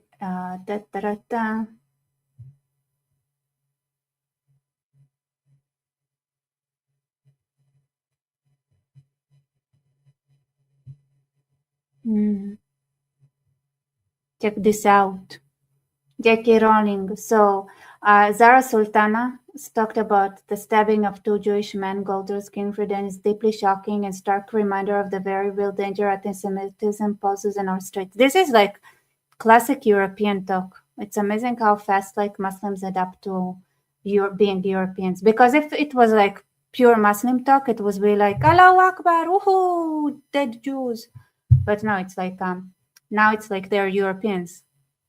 So it's like in one hand they support, like they do whatever they can to make sure that the Jews are annihilated, but at the same time they say like, my thoughts are with the victims, their loved ones, and they're, love it. And J.K. Rowling said, I assume this is different, Zara Sultana MP, to the one who recently filmed clapping along a loudspeaker chants for Intifada on a street in Surrey. And then they said, I don't know who this Katie Helper is. And she said, I don't think you know what Intifada means. And J.K. Rowling was like, you host a show called Useful Idiots, and you don't appear to know what that means either. So she's awesome.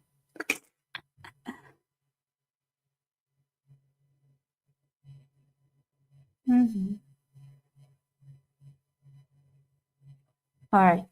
Perfect. This is life. Support this channel. And please ask for what kind of content you want.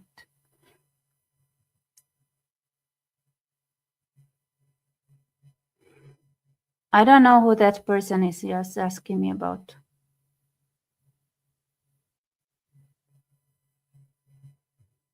Shamal, what is your ethnicity?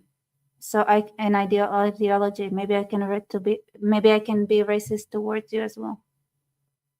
Also, I don't think it's racism. It's profiling. It's different. And also, it's like, it's like, here's the thing. Like we are the ones who are responsible for the Europeans being the way they are, right? Because we were like, oh my God, 5 minutes without genociding anyone. Europe is so moral and amazing, So we thought like when we give them those like positive reinforcements, they're gonna stop their tendency to try to genocide everything that moves. But it's like you can't just like the only thing that happened is that now they think that they are morally superior without doing anything. So it's like and behind the scenes, it's like they just are more sophisticated. Instead of like genociding directly, they just support those who like a little bit more steps. But I guess it is an improvement. Like it is very much an improvement. You're right. It is an improvement. I don't know what's more important to make sure that the Europeans would be stuck in the conundrum that, they think that they are morally superior, so it stops them from committing the kind of atrocities they usually commit. Or should we just say the truth and say, you guys, like, how about you step out from this less than minimum requirement of being a decent human being into something that is a bit more decent, or at least stop pretending you can apply your moral judgment on anything because you are the last people who understand what morality is. Thank you so much. Thank you for your support, and thank you for thanking my heart and understanding my hard work. All right, so that's it. That's all we have to do. Bye-bye. Oh, maybe we can do like a flotilla to Falkland Islands. Do you guys want a flotilla to Falkland Islands? But I don't want to like. I don't know. Like Britain, I know they're not amazing, but there are still like some decent humans there. So I want to. Can we? Is there what flotilla? What French island we can go liberate? I feel like there are a lot of places we can liberate from the colonizers of France and Italy. So We'll think about it, you guys. We'll think about it. All right, perfect. I'm gonna have a flotilla. I'm